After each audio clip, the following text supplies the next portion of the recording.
Bonjour à tous, ici Julien Trussard de chez Pépinière Trussard et Oliva Horticulture. Bienvenue à notre nouvelle série de balados où on reçoit des entrepreneurs à succès qui nous inspirent dans le domaine horticole. Bonne écoute! Salut Pascal, comment ça va? Ça va super bien. Ça va bien? Good! Bien, je suis content de te recevoir aujourd'hui à notre nouvelle série de podcasts qui montre des entrepreneurs qu'on avait le goût d'entendre puis un peu entendre l'histoire, d'où est-ce que c'est parti puis où est-ce que ça s'en va. Puis je veux grandement te remercier d'avoir accepté cette invitation. Surtout que, tu sais, je le sais que tu parles principalement anglais. Fait qu'aujourd'hui, feel free si tu veux faire qu'on le fasse en franglais. Il y a zéro stress. On le fait comme ça va. Puis je pense que tout le monde va être bien content de t'entendre puis raconter l'histoire d'où est-ce que vous êtes rendu. Mais merci pour l'invitation. Je m'appelle Pascal. Ah oui, c'est ça. Attends, là, c'est moi qui t'a pas bien présenté. Tu peux-tu commencer par nous présenter t'es qui, Pascal? So, Pascal Chacha, copropriétaire de Centre Jardin Floréal à Laval. Je suis dans le domaine depuis que, en fait, je suis né. So, depuis je suis né, je suis dans le domaine d'horticulture avec mon père aussi, Joe Chacha, qui est aussi propriétaire de Centre de Jardin Brossard et copropriétaire de Centre de Jardin Floréal. Ensuite aussi, j'ai mon copropriétaire aussi, Nicolas Spagnolo, qui est avec moi ici à Laval. Mais du début, écoute, quand j'étais jeune, c'était de la travail, l'école, puis j'avais pas le choix de en fait, si je voulais voir mon père dans le temps, c'est sûr que quand il a commencé, c'était un petit peu plus difficile pour lui parce qu'il a commencé tout seul en 97. Puis quand je voulais le voir, mais après l'école, jeudi, vendredi, on fermait à 8 heures, puis j'allais donner un coup de main. Les fins de semaine, j'avais moins les fins de semaine disponibles parce que j'allais quand même donner un coup de main là-bas aussi pour en fait, de prendre un petit peu de temps avec mon père. Tu faisais quoi au début? T'as-tu fait tout? J'ai commencé... ça va, c'est le tour, mais je te dirais, à partir de peut-être 11 ans, j'étais sur un lift. OK, 11 ans. OK, ouais, quand tu dis jeune, c'était jeune. Oui, très jeune. Puis, je pense à 12 ans, je commençais à décharger de camions. Dans le temps, tous les arbustes, les conifères étaient tous en peau de fibre dans du sol argileux, qui était quand même assez pesant. Soit à 12 ans, j'étais là-dedans avec les gars, puis je déchargeais les camions. Puis de là, j'ai tout touché un petit peu dans l'entreprise depuis que je suis jeune. Puis, ça va, c'est la clientèle. Je pense que c'était ma force. Puis dans les opérations, c'est qu'est-ce que j'aimais faire aussi. J'ai fait un petit peu de gros. J'ai pas mal tout touché, je te dirais, dans le domaine. C'est ça que, à 30 ans, mon père m'a donné une opportunité d'être copropriétaire avec lui, de donner la chance de gérer une entreprise tout seul. Puis je pense que c'était quand même un bon défi. Mais c'est sûr que c'est un bon défi, là, parce que je regarde la grosseur des organisations que vous gérez, c'est assez impressionnant. Puis tu sais, depuis que tu as 11 ans, c'est ça que tu as le goût de faire? C'est ça que tu voulais faire? Mais c'est pas que tu réponds non, là, mais évidemment, réponds oui, là, mais... Non, mais je te dirais, j'ai bâti une passion pour le jardinage, puis il y a tellement de choses à apprendre dans le domaine. On peut pas tout savoir. On en apprend encore à tous les jours, bien sûr. J'ai fait un petit peu d'école. Écoute, j'ai fini mon cégep. Malheureusement, j'ai pas fini mon université. But, depuis l'âge de, je te dirais, 17 ans, 18 ans, c'est quelque chose que j'aimais. J'ai aussi un soeur puis un frère qui sont pas du tout dans le même domaine du tout. Puis, c'était ma décision. Je sais pas comment l'expliquer exactement, mais c'est quelque chose que j'aimais faire. J'aimais aller travailler. Puis, c'est sûr que en grandissant, mais j'avais comme mon grand-père comme idole aussi qui était là, mon père, que c'était des gens très travaillants. Puis ton grand-père, c'était-tu juste Centre Jardin ou il faisait aussi... y avait-tu d'autres services? Ou dans les années... mais l'histoire, c'était dans les années 75, mon grand-père et ses beaux-frères, ils ont acheté beaucoup de terrain. On était dans la production d'arbres avant. Okay. Je pense on avait 100 pans. Je pense que c'était 40 000 arbres en motte, conifères. À Naperville, en fait, on avait un terrain là-bas. Puis, ils ont décidé de faire un centre jardin paysagement. Puis, finalement, en 96, ils ont tout vendu. Okay. Ils ont décidé de faire d'autres choses, mais mon père, son rêve à lui, c'était pas de faire de la production. C'est d'avoir un magasin de détail. Ouais. Puis en 97, c'est là où il a fondé Centre Jardin Brossard. Puis depuis ce temps-là, c'est sûr que c'était pas facile au début, mais il s'en est sorti, puis on a quand même une belle entreprise là-bas en ce moment. Vraiment belle entreprise, là. Je veux dire, c'est beau de voir toute cette histoire-là qu'il y a dans la famille, puis qu'il a continué. Puis c'est comme une deuxième génération de ton père, mais en même temps, c'est une première génération de ton père parce qu'il est parti from scratch, même s'il venait du marché, là. Fait que c'est assez cool. Puis je suis curieux, tu sais, parce que, mettons, moi, je suis un gars de la Rive-Nord, là, j'habite à Lorraine. Puis, tu sais, le saut, parce que tu as grandi sur la Rive-Sud. Oui. OK. Partir de Brossard puis aller à Laval, tu as un accident?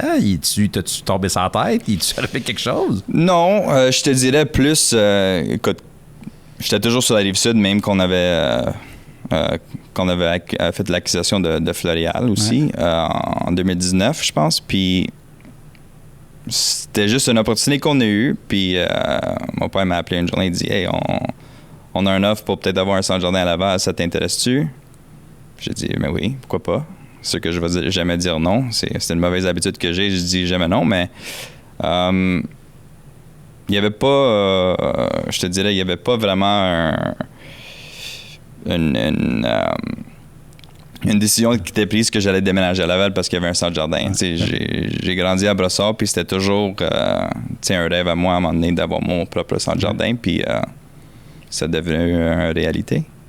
Cool. Puis, tu sais, là, comme les deux centres jardins qui roulent quand même, je vais pas dire de façon indépendante, il y a des affaires que vous partagez, puis il y a des affaires qui sont comme, il y a chacun son image de marque, il y a chacun sa marque. Y a-tu bien des affaires que vous partagez entre les deux, tu sais, des employés, des choses, des approvisionnements, j'imagine? L'achat, ça doit être assez... Mais c'est sûr que les compagnies sont structurées d'une certaine façon où on a des acheteurs principaux par département. C'est sûr qu'en termes de tout ce qui est centre jardin, on a une acheteuse. Tout ce qui est vivace, une autre acheteuse. Tout ce qui est annuel, plante tropicale, une autre acheteuse. Et tout ce qui touche magasin, mais en fait, c'est une autre acheteuse aussi. Puis c'est sûr qu'on partage des choses, mais surtout dans les bookings et tout ça, les acheteuses, ils vont acheter probablement pour les deux places toujours. OK. And then les repeats se fait à l'interne avec les superviseurs qui sont dans ces départements-là. Okay. Bien sûr. But, comment que c'est structuré, en fait? On partage quand même beaucoup de produits. C'est sûr qu'à Brossard, tout dépendant c'est quoi. Tu sais, j'ai un petit peu plus d'entreposage à Laval qu'à Brossard. Sur tout ce qui est plus magasin, s'entrepose un petit peu mieux à Laval. Puis tout ce qui est comme centre jardin, produits pépinières avec... arbres, arbustes, conifères, il y a quand même une plus grosse inventaire si jamais on est pris d'avoir des choses les fins de semaine qu'on n'a pas. OK. Puis, depuis que vous avez acheté à Laval, parce que c'était les grands jardins de Laval qui étaient là avant, oui. Ça n'a pas changé, hein? C'est pareil. Il n'y a rien qui a changé, hein? Mais on a... I'm kidding. Non, c'est sûr qu'on a mis... écoute, c'était pas prévu de l'avoir, mais comme je te dis, on a eu une offre qu'en fait, on pouvait pas refuser. L'offre était tellement superbe qu'on a dit oui. Mais on a vraiment commencé pas de zéro. C'est sûr qu'il y avait comme un certain emplacement. C'est sûr qu'on attendait à beaucoup plus. C'est sûr que, tu sais, à Laval, il y a quand même une grande marché. Il y a beaucoup de compétition. Mais on a mis quand même beaucoup de rénovations dans la place pour améliorer beaucoup de choses. C'est sûr d'après moi, qui était laissé aller pendant plusieurs années. But ça nous a pris quand même un petit peu de temps à rebâtir la place avec le nouveau nom Floréal, bien sûr. Tu disais c'est 2010... Oui, en 2019, quand on a ouvert, c'est sûr que c'était plus difficile. C'était nouveau aussi pour les acheteuses de peut-être, comment est-ce que je peux dire ça, de voir le marché à Laval, parce qu'on n'était jamais dans le marché, même si on a fait quelques visites en 2018, de voir comment est-ce que était le marché. But c'était quand même une année difficile en 2019, je te dirais, juste avant le COVID aussi. On a eu une année, puis surtout avec la grandeur du centre jardin, on sait bien que tu as besoin de l'inventaire, mais il faut quand même payer cet inventaire-là. C'est sûr qu'on était resté pris avec quand même beaucoup d'inventaire en 2019, puis là, tout d'un coup, je pense que c'était en avril, tout était fermé, tout le monde paniquait. Puis là, on se disait, qu'est-ce qu'on va faire? Right? So, je pense que le stress a augmenté d'un autre niveau. En fin de compte, on était essentiel, puis c'était une des meilleures années qu'on a eues. Puis c'est ça qui a provoqué votre migration aussi sur le commerce en ligne? Parce que vous faites quand même du commerce en ligne, tu sais, c'est-tu là? Oui, on a commencé tranquillement, mais c'est sûr que c'est beaucoup d'amour encore à donner, mais avec l'équipe qu'on a, je pense que on s'en vient de mieux en mieux à chaque année.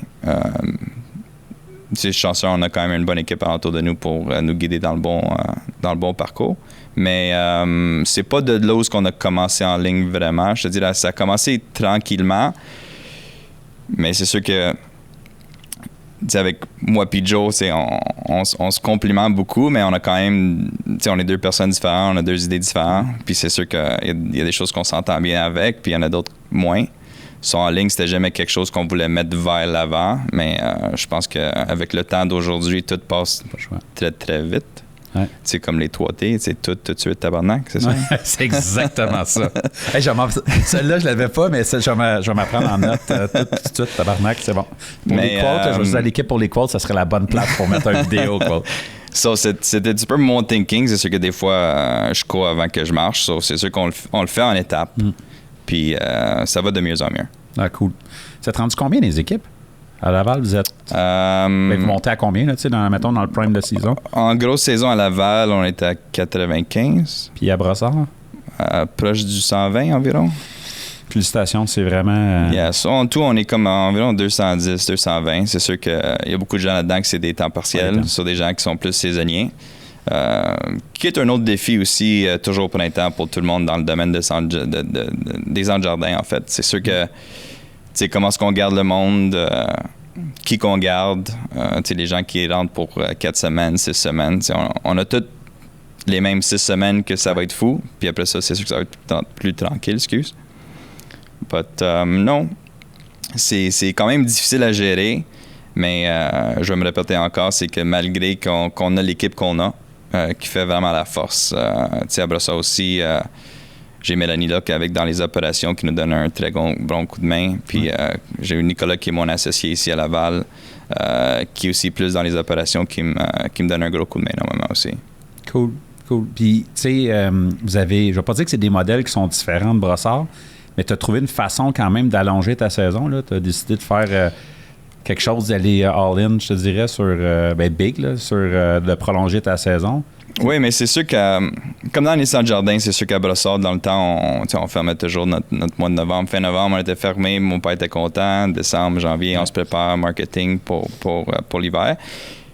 Puis pour garder des employés, en fait, on avait besoin de trouver une solution de garder ces employés-là. C'est sûr qu'il y a bien des gens qui vont dire, mais le Noël, on le fait pour garder notre staff.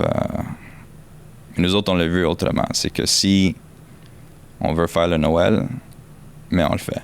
Oui, on le fait. C'est ça qu'on a fait. C'est sûr que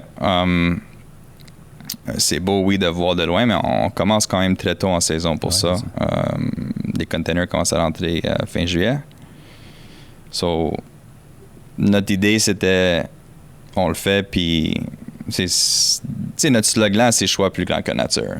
Idéalement, en disant ça, c'est que si on veut vendre plus, mais il faut avoir l'inventaire. C'était un petit peu ça la vision avec... Floréal était bâti avec les racines de Brossard, puis d'avoir le même slogan, même style d'opération, où mais c'est le service, c'est la qualité, puis on va essayer d'avoir le meilleur prix. En faisant ça, mon père, c'était toujours un gars qui avait besoin d'avoir d'inventaire. Si après une fin de semaine ou lundi, il manquait 25 Annabelle, mais le lendemain, là, c'était plein. Ouais, c'est ça. Nous autres, l'idée de ça, c'était toujours d'avoir quand même beaucoup d'inventaire pour pas manquer les ventes qu'on pourrait avoir. Okay. Parce que dans notre domaine, veut pas, le service à la clientèle, c'est ce qui est hyper important pour nous autres. C'est eux autres qui paient nos salaires. Même si nos employés ne le voient pas, mais nous autres, beaucoup de temps est bâti alentour du expérience client. Puis le service à la clientèle, où quand ils rentrent chez nous, mais il faut qu'on soit plein. Right? Une madame qui peut rentrer, puis chaque client qui rentre dans notre magasin est un client différent. Qui veut dire que je ne sais pas si cette cliente-là va rentrer pour 50 étrangers bobos. Mais si cette client rentre, on l'a. Voilà. Ouais. So, c'était bâti un petit peu dans ce sens-là où ce que l'inventaire, c'est une des choses principales. Puis je pense qu'Abrassard était toujours connu pour son inventaire, même en basse saison. 15 août, tu rentres chez nous, mais on est plein. Parce qu'on ne veut pas manquer la chance de manquer une vente. Ouais. Puis Noël, c'était le même principe. Noël, c'était dans le même principe où ce que, comme je te disais avant, moi et mon père, on est deux personnes extrêmement différentes. Lui est plus conservative. Ouais. Puis moi, je suis un gars un petit peu plus excessif. Mais les deux, on fait une bonne équipe. Puis dans le Noël, quand on a commencé, mais je pense que c'est moi qui ai pris un petit peu plus dans mon côté excessif. Mais finalement, c'était un risque qu'on a pris, puis ça a fonctionné. Surtout qu'on a, en 2020 et 2021, c'était les années de COVID. Ouais. Puis c'est sûr que le move qu'on a fait, ça nous a aidé énormément, surtout à Laval. Ben, puis tu sais, une des craintes ou quand tu parles de Noël avec plusieurs propriétaires de centre-jardin, dont nous, un des défis, c'est de dire hey, j'ai peur parce que si j'augmente trop big, à un moment donné, j'aurai jamais le bon inventaire. Puis je pense je suis convaincu que vous êtes dans les meilleurs dans le marché. Tu sais, ce soit les arbres les sapins que vous montez déjà je veux dire, les packages que vous pouvez monter, mais vous avez un œil pour ce que je cherche qui est dans votre magasin. Vous avez vraiment un bon œil pour avoir du stock dans le magasin qui est sharp. Ça vient-tu de toi? Ça vient-tu des équipes? Ça vient de quoi? Tous les achats de Noël est fait principalement avec mes deux acheteurs qui sont là, Linda et Andréane, et moi. En fait, on est les trois qui achètent pour le Noël. On fait les prévisions. Techniquement, on devrait avoir quand même l'idée en décembre 2000 de l'année précédente. Ouais. Sur toutes nos commandes pour le Noël, en fait, est déterminée puis confirmée vers le 15 janvier pour l'année. C'est sûr que, Andréane, Linda, je te dis encore, c'est deux employés que j'ai dans le Noël, puis même pour le printemps qui sont superbes pour moi à Laval, puis c'est sûr que c'est pas fait tout seul. Puis je veux revenir à le point où je suis vraiment chanceux d'avoir des bons employés à côté de moi qui me donnent un coup de main pour monter le Noël comme que c'est sûr. Mais c'est clair que tu as besoin de bonne équipe parce que tu sais c'est un peu fou là parce que tu sais mettons chaque fois que tu parles à des propriétaires de centre-jardin, on est tout le temps comme on en reparlait tantôt, mais avril, mai, crazy time, le printemps, c'est une affaire de fou. Puis là, tu dis, OK, après ça, on va prendre notre été, on va se préparer, on prend notre hiver, on se prépare pour t'inquiète. Vous autres, vous êtes remis un deuxième printemps pratiquement. Fait que vous avez comme deux prime spots de 6 semaines, avril, mai, puis novembre, décembre, right? Idéalement, le magasin, on veut que ça soit prêt pour le 15 octobre. C'est sûr que comme la préparation de août, septembre, octobre est énorme. Ouais. Mais notre plus gros mois, ça va être vraiment dans le mois de novembre. Le mois de novembre, écoute, il y a beaucoup de monde qui vient au magasin, mais d'avoir l'équipe qui installe, d'avoir l'équipe aussi qui gère les inventaires, l'équipe qui gère le magasin, à chaque semaine, à chaque 2-3 jours, mais on refait des arbres, on les défait. Puis il y a plein de collections des fois qu'on n'a même pas sur le plancher parce que malheureusement, on n'a pas de place. Ouais. On les a parce qu'il y a un client qui peut rentrer puis acheter toute la collection au complet. Mais c'est d'avoir le choix. Right? C'est sûr que on veut créer une expérience client qui se trouve pas ailleurs. Puis je pense comme dans les deux centres jardins, on est des deux centres jardins qui sont comme très uniques. On a toute une identité comme complètement différente. Mais le core est pareil où notre service, notre qualité, puis le choix est là. Je ne vais pas rentrer dans les chiffres, là, c'est pas ça l'objectif, mais mettons, je compare chez Villeneuve, nous, c'est peut-être 2 ou 3 % de nos revenus annuels Noël. Puis là, sans rentrer dans les dollars, là, mais ça représente-tu... il me semble que c'est gros, le Noël, chez vous, là. 1% des ventes. 1% des ventes? Non. OK, j'étais comme, damn! C'est dur à dire. Je te dirais peut-être entre 12 et 15 % des ventes. C'est costaud. 12-15 % environ. Mais encore on fait un petit peu aussi de commercial là-dedans aussi. Mais c'est toute une gestion. Je pense que quand on a commencé à un moment donné, notre première année dans le Noël en 2019, puis j'avais les filles qui étaient là, Noël, c'est bon. On n'était pas sûr de quoi entendre, right? Puis là, on a fait des achats conservatifs, Conservateur. Puis là, mon oncle, première journée, je m'en rappelle, Nick, première fin de semaine, 3 novembre. Le client arrive, il dit « je veux le sapin chez moi. » Combien que ça peut coûter? Puis là, lui, il avait dit 800 $ peut-être. Puis là, j'ai Andréane puis Linda qui viennent en arrière. « T'es-tu malade? Ça vaut 5000 $. Puis là, il était pas sûr s'il a bien compris ou non. Puis finalement, on l'a vendu au client pour comme 6000 $. Puis là, on est rentré dans le beat de donner ce service-là. Puis, mais mon point à tout ça, c'était encore on sait jamais qui rentre chez nous. C'est pour ça que chaque client était très important. OK. Et ça, vous avez sur le plancher des sapins, c'est ça, à 5-6 000, des affaires que ça me... C'est quoi, juste même, c'est quoi ton plus cher, mettons, arrangement de sapin? Je suis curieux. Je peux même pas te le dire. Parce que tout est fait aux mesures. Ça dépend qu'est-ce que le client aime. Ça dépend plein de choses, des tendances. Écoute, on a des boules à 5 $, comme qu'on a des boules à 75 $. On a du ruban à 20 $ cheap. Ou on a des choses plus de qualité qui peut tourner en l'entour de 150 $. Tu sais, moi, mettons, là, tu me dirais, il y a un sapin qu'on a vendu 5 000. Moi, je vais faire comme, oh shit, toi, t'es-tu comme, non, c'est normal? Mais on a un autre, on a une autre manière. Ouais. Parce que je ne vais jamais te dire le prix. Ouais. J'aime ça. Puis, encore là, je reviens à l'équipe que j'ai puis mes vendeurs qui sont sur le plancher. Mais la vraie question, c'est qu'est-ce que tu voulais avoir? Ouais. Est-ce que tu veux du rêve? Ouais. Parce que veux pas, Noël, c'est un luxe. Mm-hmm. C'est pas tout le monde qui est obligé de dépenser autant d'argent.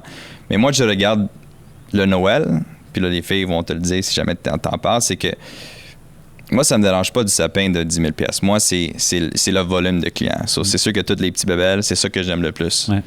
Mais c'est vraiment d'avoir quelque chose pour chaque client qui rentre. Parce que c'est pas tout le monde qui veut dépenser autant d'argent sur un sapin. Puis, je te dirais, 95% de la population, si tu dis que tu as dépensé 5 000 $ sur un sapin, ils vont pas comprendre. Non. Non. Mais comme je te dis, tout est fait sur mesure. On le bâtit pour toi. C'est sûr que c'est impossible de donner un prix exact, mais le plus cher, je peux même pas te le dire. J'ai des clients qui ont 12 sapins chez eux, j'ai des clients qui ont 8 sapins, j'ai des clients qui ont, je sais pas, des collections de casse-noisettes, qui ont une centaine. Encore là, le marché il est drôle parce que chaque client est différent. Ouais. C'est émotif, comme tu dis, c'est ça, c'est émotif Noël. Fait que... Sur nous autres, on parle jamais du prix avec le client. Ouais. Nous autres, qu'est-ce que vous voulez avoir, puis We'll make it happen. We sell the dream. Ouais. Ah, c'est vraiment cool. Tu sais, puis 90 personnes chez Floréal, dans Noël, tu passes à combien de personnes? L'avantage d'avoir 2 succursales, ça me donne la chance d'avoir des gars aussi de Brossard qui nous donnent un coup de main pour les installations. On est rendu, je pense, qu'avec comme 4 équipes extérieures puis 3 équipes intérieures. OK. Puis dans le mois de novembre, évidemment, c'est 7 jours semaine. Ouais. Parce que, encore les 3T, Ouais. 15 novembre, tout le monde nous appelle. Ouais. Comment ça, on n'a pas notre stock de Noël? Je te dirais, avec l'équipe qu'on a née à Laval pour le Noël, on tombe à peut-être 35. Okay. Puis à Brossard, avec Joe, on se partage des employés aussi pour quand même aussi garder des gens plus longs. Surtout les gens qui ça fait longtemps qu'ils sont avec nous autres. Puis, non, je te dirais, on est un 35 employés environ. Okay. 40 peut-être pour le Noël. Ah, mais c'est cool. C'est vraiment... moi, ça m'a toujours fasciné chaque fois qu'on se parle du Noël chez vous. Là, Mais ça m'a pris un petit peu de temps de vraiment connaître comment est-ce que les clients pensent. Puis même avec le staff, je pense que c'est le mindset, right? Je sais pas comment le dire, mais si tu penses positivement, mais il y a des choses positives qui vont arriver dans ta vie. Puis je pense qu'avec, je drive le staff toujours. Puis même, t'es copropriétaire, tout le monde pense que tu fais rien, c'est le boss, il est assis dans son bureau, mais moi, je suis sur le plancher à tous les jours avec mon staff. Tu sais, s'il y a quelque chose qui ne fonctionne pas, mais je suis le premier à le régler. Ouais. Puis avec ça, c'est impossible de... Comment est-ce que je pourrais dire ça en bon français? But I think that the whole concept of that is to really, believe in the team and, keep everything positive and, positive will come. Mm-hmm. And I think le mindset avec le staff, c'est faut que j'y rappelle à tous les jours. Hey guys, aujourd'hui, c'est dans le ventre. Puis c'est ça qui a aidé aussi à augmenter nos ventes. Parce que si on est moins sur les employés pour parler de vente à tous les jours, puis comme lock it in, mais la différence, on l'a vu, puis écoute, ça va bien dans le Noël. Puis le Noël, c'est plus Laval que Brossard? Oui, à Brossard, on fait pas de Noël. À Brossard, on va fermer environ peut-être le 10 décembre. Okay. Puis notre réouverture va toujours être vers la première semaine de février environ. OK. Mais ça donne le temps aussi au staff de prendre un petit break. Refaire nos inventaires, du planning marketing, planning d'achat, voir toutes nos confirmations de commandes. Puis, comme je te dis, ça nous donne un petit peu de temps à réfléchir. OK. Puis tu penses-tu...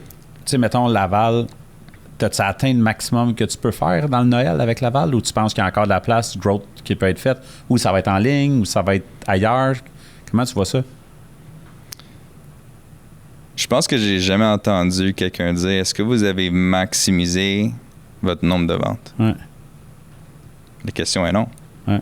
Right? So, il y a toujours de la place pour évoluer, il y a toujours de la place pour faire plus de ventes. Puis encore là, tout dépendant des stratégies qu'on met en place. Puis, veux pas, notre magasin de Noël a 10 000 pieds carrés. Puis on peut rentrer beaucoup de stock dans le pied carré. Puis je pense qu'il y a encore de la place pour l'amélioration. Puis encore là, on a des nouveaux clients tous les années.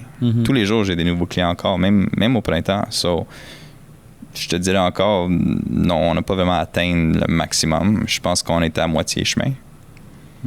C'est sûr qu'on a des projets futurs aussi qu'on essaie d'augmenter à chaque année, peut-être un 10-15% de vente, qui est quand même un gros défi. Ouais. Mais à chaque année, on réussit à atteindre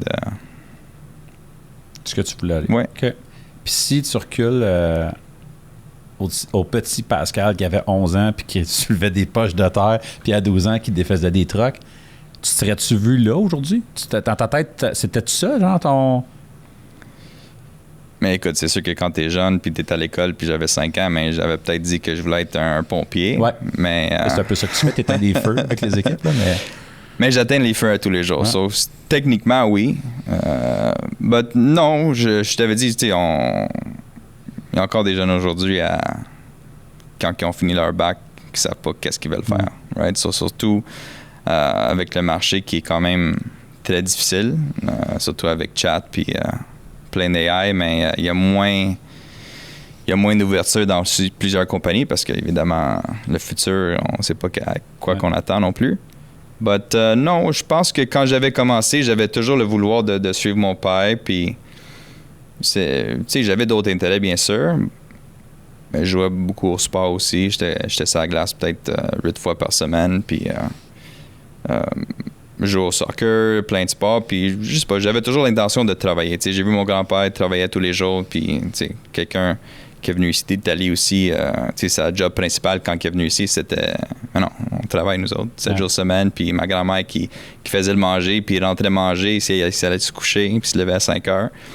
Puis mon père, il a suivi un petit peu ça aussi, où ce que, tu sais, toute sa vie, il a travaillé fort, mon père, puis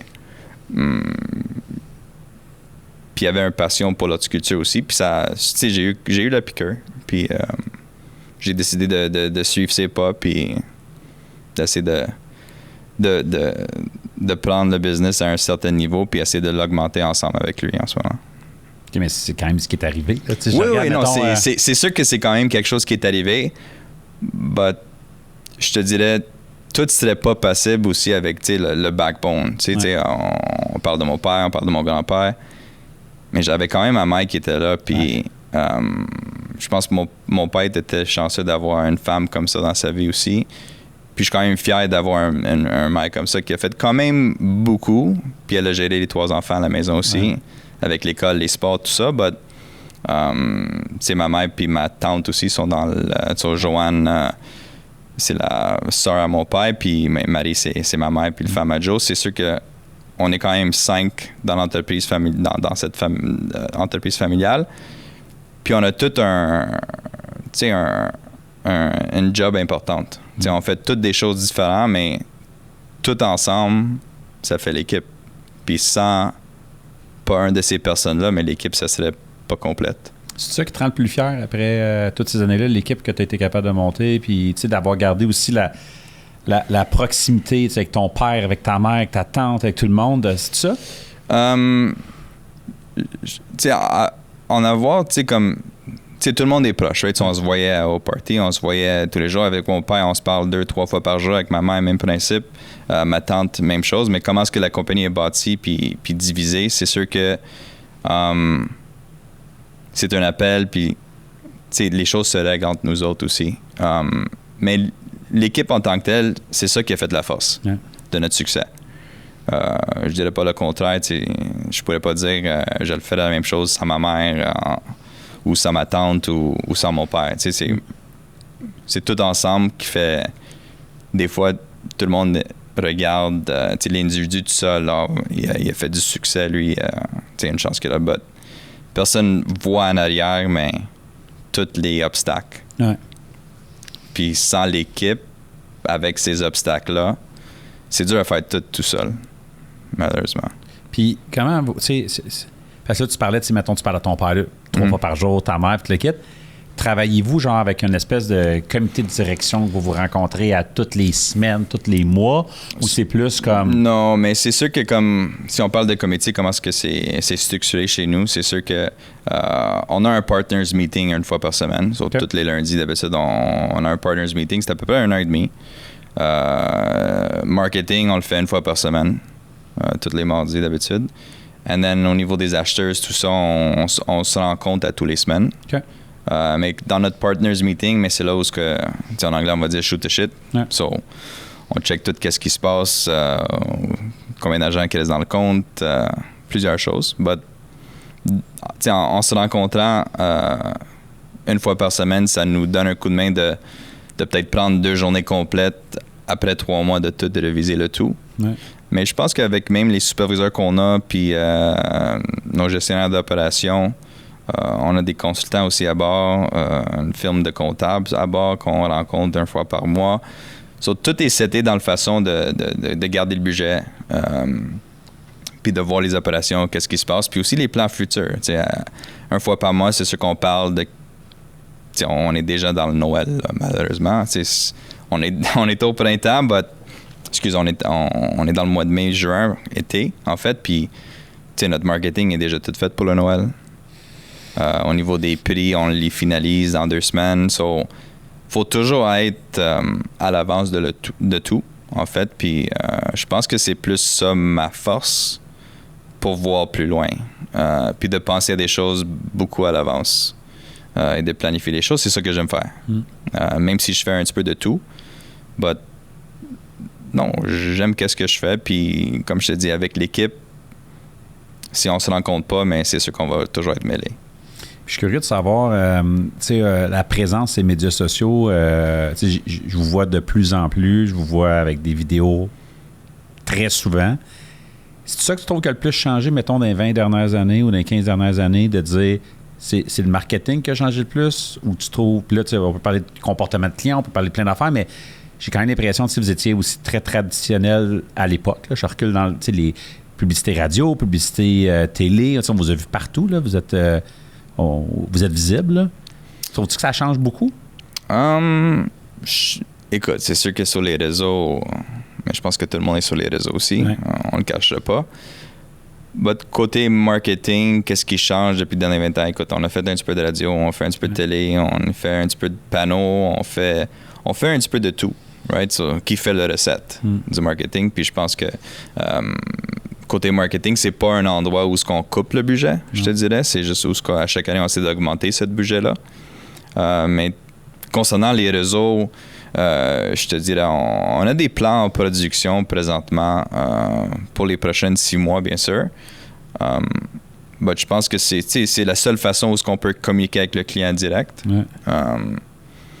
Mais je trouve que qu'est-ce qui a changé le plus, que encore tout le monde a leur recette marketing. Ça ne veut pas dire qu'il y en a un qui est mieux que d'autres, mais on fait des sondages pour voir où est-ce que vous avez attendu de nous.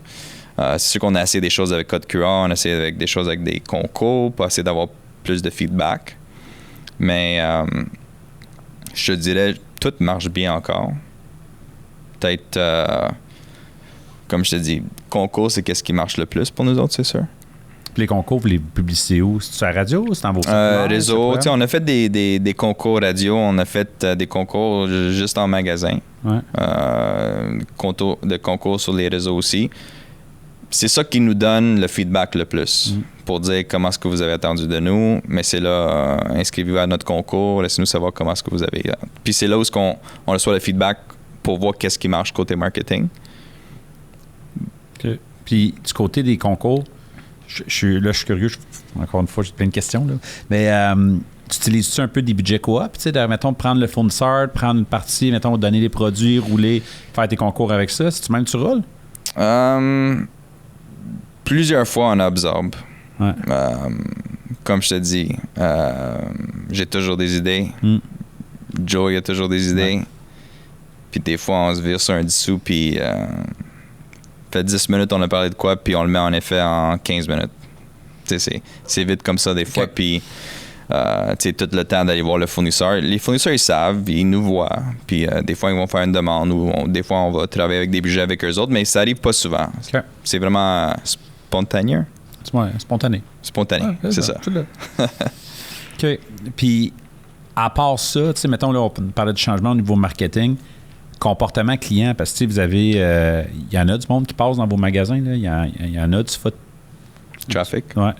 C'est parce que, tu sais, mettons, nous, on a remarqué, le trafic augmente, mais le panier moyen, il y a beaucoup de travail à faire avec les paniers moyens. Toi, as-tu un peu la même réalité chez vous? Vous êtes... Comment tu vois ça? Comment est-ce que je vois ça? C'est une bonne question. C'est sûr que ça, c'est un département que mon père aime le plus. C'est panier moyen, il calcule.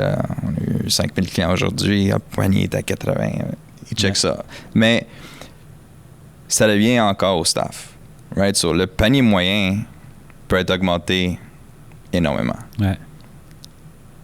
Je vois que les gens dépensent moins, bien sûr. Pas s'ils voient quelque chose qu'ils aiment, mais ont toute une carte de crédit. Sur le 20$ de plus qu'ils vont dépenser ou le 50$ de plus qu'ils vont dépenser, ils ne savent pas. Mais souvent, les gens, 90% de nos clients, connaissent rien dans l'horticulture. Puis je pense que c'est qu'est-ce que les gens pensent pas. Like they don't understand that clients don't know what they're talking about. So c'est aussi la chose la plus facile à vendre à quelqu'un qui connaît rien, puis veut juste avoir le bon produit, puis ça leur dérange pas. Sur le plus de staff, les grosses fins de semaine que j'ai sur le plancher, mais évidemment, on peut remplir leur panier très facilement, parce qu'ils savent pas. Mais tu as besoin du herbionique. Pourquoi herbionique? Mais pour moi, c'est la meilleure qualité de semence, produit Québec. So, c'est tout ton sales pitch, puis comment est-ce que tu montes à ton staff, comment vendre un produit. Puis je prends le temps avec le staff.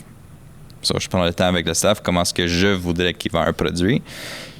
Puis, je pense que même comme cette année, même si à chaque année, tout le monde parle de les saisons, mais c'est plus tranquille, c'est moins tranquille. Mais nous autres, le gros week-end cette année, dans les 200 jardins, c'était notre 4 jours record à vie.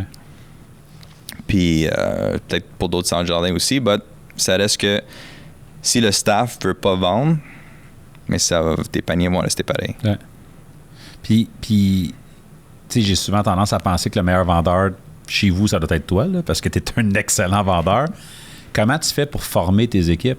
T'as-tu fait c'est-tu formation? Vous avez pris des consultants? C'est-tu du shadow? Est-ce que tu leur demandes de le faire avec toi, puis tu suis, puis tu corriges? Comment tu fais pour les améliorer, tes équipes? Mais c'est sûr que chaque département, j'ai des superviseurs par département. Puis des fois, c'est sûr que tu achètes un arbre, mais si t'as pas de tuteur, pas d'attache, pas de mycorhize, pas d'os moulu, mais il y a un problème. Mais le client, il a dit, il l'a, but comme je te dis, à tous les jours, on est dessus. Ouais. Right? Puis je pense que, tu sais, le succès aussi de Joe à Brossard, puis je dirais pas que c'est un Hitler, mais c'est un gars qui est by the book, mais si c'est sale, il faut que ça soit nettoyé. Il y a pas de téléphone que les gens peuvent utiliser quand c'est sa job. Ouais. Il est sur le walkie. Hey, qu'est-ce que tu fais avec ton téléphone? Ouais. Mais tout est balayé, tout est placé comme il faut. Puis dans les ventes, il check à tous les jours. Ouais. So, si j'ai vendu 15 arbres, puis j'ai vendu 3 sacs de terre, mais il serait pas de bonne humeur. Okay. S'il y a 2 mecs de vendus avec 25 arbres, mais quelqu'un qui ne fait pas leur job. So, si c'est être plus sur les employés, pas comme les répéter, c'est comme en gros une grosse garderie. Ouais. Puis on essaie de gérer comme chaque département comme une classe. So, puis ton système, il te permet de voir ça? Mettons votre système informatique, de dire, OK, les 25 arbres, il y en a 12 que c'est Bob qui a vendu, puis 13 que c'est l'autre. Tu le vois-tu par vendeur? Par vendeur, on le voit pas, mais en termes de comme facture, mais il y a une c'est sûr on, sur le plancher. On a une idée, mais nous autres, on essaie de ne pas viser quelqu'un en particulier. Right? C'est plus l'équipe. Ouais. C'est plus l'équipe, mais comme les directrices des opérations qui est là, à voir un petit peu qui est avec qui, en termes de clients, on voit les paniers à la caisse. Mais le département que je trouve que les gens ils ont peut-être moins de vouloir de montrer, c'est les caisses. Parce que la caisse, c'est où ce que ton client, ton expérience client, c'est la dernière personne qui va voir. Right? So, si la caisse voit que mais t'as pas de sac de terre, mais techniquement, c'est sa job de dire hey, t'as besoin des sacs de terre. Est-ce que tu savais que le mycorhize garantit 5 ans? C'est des choses niaiseuses. Mais tu dis à quelqu'un qui connaît rien, tu veux-tu avoir une garantie de 5 ans? T'es sûr qu'il va dire oui? Sans penser au produit. C'est 19,99. C'est des choses qui sont quand même faciles à bâtir. Puis comme dans le mois de mai à Brossard puis à Laval, on a 10 caisses d'ouvert.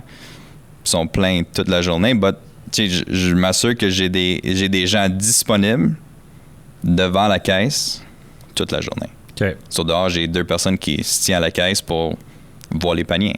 Ouais. T'as acheté une tomate, t'as besoin d'un engrais de tomate. T'as acheté, t'as-tu un tuteur de tomate? Des petites choses qui augmentent le panier de 10, 15, 20 $. Puis dans tes facings de caisse, c'est-tu des produits qui sont disponibles là ou il faut que tu retournes dans le magasin? Tout est disponible. C'est ça. Okay. Ouais. Soit à Brossard, c'est un autre. C'est 2 entreprises complètement différentes. Puis à Brossard, c'est sûr que ça peut paraître fou, mais ils vont passer des fois plus de clients que nous à Laval. Okay. Puis leur parking, c'est un parking de 80 places. Ouais. Puis moi, j'ai un parking à Laval. Mais moi puis Joe et Nick, on a un parking de comme peut-être 250 places. Ouais. Puis c'est fou de voir des fois, même en termes de vente, il y a des journées qui vendent quand même beaucoup plus que moi. Mais lui, à la sortie, c'est plus le style comme Homestead, où ce que tu passes ton rangée de caisse. Tu as tous tes engrais, tu as tout ton semence à gazon. So, c'est sûr que comme cette allée-là, ça peut nous faire vendre peut-être 20-30 000 de plus dans la journée parce que tout est accessible. Tu es à la caisse, il y a un line-up. Tu es dans un centre jardin un gros week-end. C'est comme les bonbons au Canadian Tire. Là. Tu voudrais pas rentrer dans le magasin puis attendre la file. Ouais. So, mais tout pour dire que je fais des fois des petits tours avec les employés en début de saison, mais je forme aussi les vendeurs, comment vendre un arbre plus vite, comment vendre, pas demander des questions stupides, juste aller un petit peu directement au point, de voir qu'est-ce qu'il recherche exactement. Tant qu'à lui montrer des arbres, là, les arbres, c'est sûr que sont... Tu en as plusieurs, puis ils sont pas un à côté de l'autre. So, tu peux perdre 1h30 avec le client, aller-retour. So, juste de peut-être demander des questions plus précises, de voir qu'est-ce qu'il recherche, au lieu de beat around the bush. Okay. Puis tu disais, c'est cool l'affaire que tu disais à Brossard avec la Formule Homestead, c'est que le serpentin avant des caisses. À Laval, c'est des fronts, hein? C'est des fronts. On l'a fait une année ou 2, mais on trouvait parce que à Laval, tu rentres dans un magasin qui est fermé. Après ça, on rentre dans une serre. Ouais. Vu que Brossard est fait, le terrain est plus long, Puis à Laval, le terrain est un petit peu plus large. So, la façon comment est-ce que c'est bâti, mais après ça, tu as vraiment comme un chemin à faire. So, rendu à la caisse, parce que ça bloque puis j'ai pas autant d'espace, on a décidé de faire comme un vrai S. Là. À Laval, on l'a fait, mais comme je te dis, ça a marché, mais ça bloquait trop. Okay. So, on l'a fait comme à l'extérieur à la place un petit peu. So, tu rentres comme dans tes sacs de terre, il faut que tu contournes. Puis là, tu frappes comme un mur d'engrais. Puis là, tu n'as pas le choix de tourner à droite. Puis là, tu frappes le mur de semences à gazon. So, on essaie de mettre tout ce que les gens vont venir en... Dans le parcours du client. Oui, exact. OK. Puis y a-tu un parcours défini pour les clients? Il n'y a pas vraiment un parcours prédéfini pour les clients, mais c'est sûr que, comme je te dis, tu rentres quand tu es dans un centre de jardin, tu regardes dehors, il n'y a pas de parcours. Là, tu vois des pancartes, des dérangés, rosiers. Le visuel côté enseigne est quand même très visible. Mais à Laval, tu rentres tout droit. C'est sûr que, mois de mai, les gens veulent des annuels. Ah ouais, ils savent directement où aller. Fait que, tu sais, là, on a parlé un peu, on a parlé beaucoup du passé. What's next? A lot of stuff. A lot of stuff? C'est sûr que je peux pas tout te le dire. Non, pas tout dire, mais non. Mais tu sais, puis ça m'intrigue aussi parce que tu as vécu la third generation, le fait de commencer, là, tu as des enfants, tu sais, c'est comme... C'est ça ton but? C'est ça, tu sais, comme, you want it to be like... je vais revenir en français. Est-ce que tu veux que ça devienne une family business? Comme dans 50 ans, tu aimerais être encore là? Comment tu vois ça? Écoute, la vision, c'est sûr que... Tu sais, on a vraiment mis beaucoup d'énergie puis beaucoup d'amour. Puis, tu sais, je vois Brossard, c'est le bébé à mon père. Right? Puis, même avec ma mère, tu sais, on n'est pas prêt de lâcher prise. Non.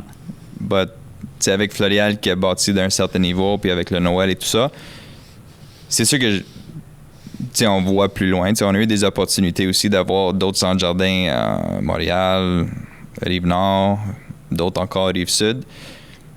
Mais des fois, c'était, tu sais, de penser aussi, puis je reviens aussi à mon père un petit peu, c'était, tu sais, on a déjà 2 entreprises, 200 employés.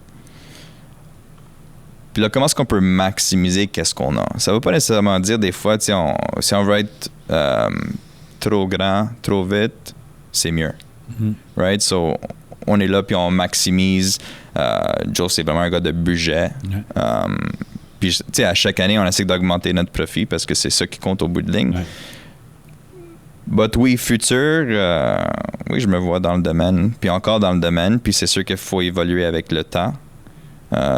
Puis qu'est-ce qui est devant nous en ce moment, ça, vu que, encore, il y a bien des gens qui cherchent de l'info, il y a bien des gens qui veulent apprendre, puis on le voit dans le marché, tu sais, tout est plus cher. Tu sais, le gaz est rendu plus cher, le manger est plus cher, puis on voit que les tendances... changent. Les gens sont plus dans le jardin. Les jeunes d'aujourd'hui, ils veulent planter plus. Ils veulent travailler dehors. Avec la technologie, puis là, tout le monde est rendu avec un iPad à 4 ans, puis un téléphone à 6 ans. But on voit que le marché s'en va dans la bonne direction. Moi, je le vois. Puis c'est pas quelque chose que je veux pas continuer. On a beaucoup de choses à développer encore, puis on a beaucoup de projets en ligne pour le futur. Mais est-ce qu'on va peut-être garder les 200 jardins? On se voit pas ouvrir d'autres 100 jardins. But, tu sais, le marché change, l'Internet, le magasinage en ligne, écoute, il y a des tendances. Puis on veut être le plus gros en ligne, puis je pense qu'il y a de la place pour, puis on a le choix en magasin. Souvent, il y a bien des gens qui vont sur nos sites, ils savent déjà qu'est-ce qu'ils veulent acheter. Mais ça reste que garder le bon service, puis ça aussi à la clientèle. Je pense que pour les jeunes aussi qui commencent, là, c'est la chose que des fois, c'est pas tout le monde qui met ça en priorité, mais ça devrait être la priorité. OK, puis tu sais, mettons, tu parlais du web. Le site web, c'est-tu plus une vitrine pour que le monde vienne acheter en magasin ou il y a quand même pas mal de stock qui est ship à l'extérieur de la région? C'est une vitrine de qu'est-ce qu'on a en magasin. Pas tout est là encore. T'sais, on travaille aussi, il y a beaucoup de nouveaux produits aussi à chaque année qu'on essaie d'avoir, mais malheureusement, on ne peut pas tout avoir les variétés non plus. Mais tout ce qui est produit, puis je pense qu'on a misé un petit peu plus au niveau des semis, On a trouvé qu'il y avait quand même une demande pour ça. Puis, non, à chaque année, ça s'améliore. Là, ça va être comme notre deuxième vraie année avec notre nouveau site puis notre nouvelle équipe qu'on a dans le marketing. Puis, non, je ship un petit peu partout, je te dirais. Une bonne partie que l'ouest du Canada, est du Canada aussi. Qui achète des choses qu'on pensait jamais vendre en ligne, mais il y a une demande, j'imagine. So. Noël aussi? Noël aussi, tu shippes un peu à l'extérieur? Noël, on le faisait. Noël, on l'a fait l'année passée pour la première fois. C'est le premier essai. Mais parce qu'il y a tellement de produits, puis il y a tellement de choses qui changent, puis malheureusement, toutes les photos sont faites sur place. Ouais. Noël, je pense qu'on a 12 000 produits. Okay. Puis l'année passée, encore là, je dis de mon équipe, mais j'ai une bonne équipe, puis j'ai une équipe avec beaucoup d'énergie. Des fois, c'est difficile à me suivre, but j'ai une couple qui me suit, puis c'est pour ça les projets qu'on a se mettent en réalisation plus vite. Okay.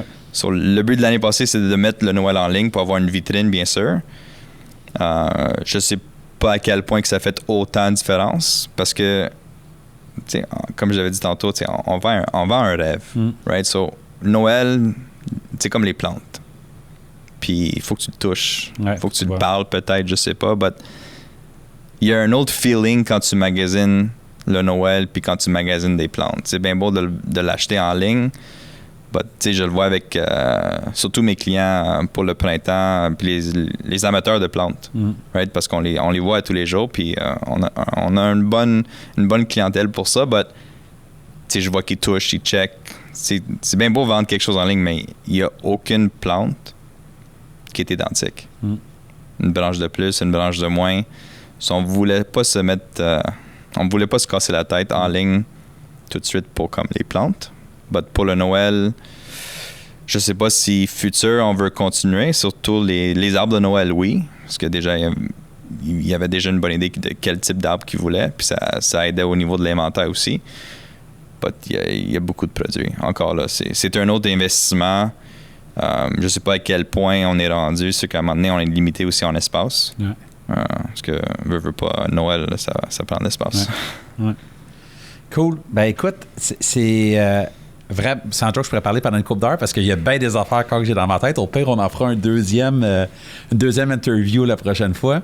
Je t'avais demandé de préparer quelque chose. T'en souviens-tu? Oui, il y en a un que j'ai oublié, mais l'autre, c'était... C'était le plant? Oh, l'arbre? Ouais.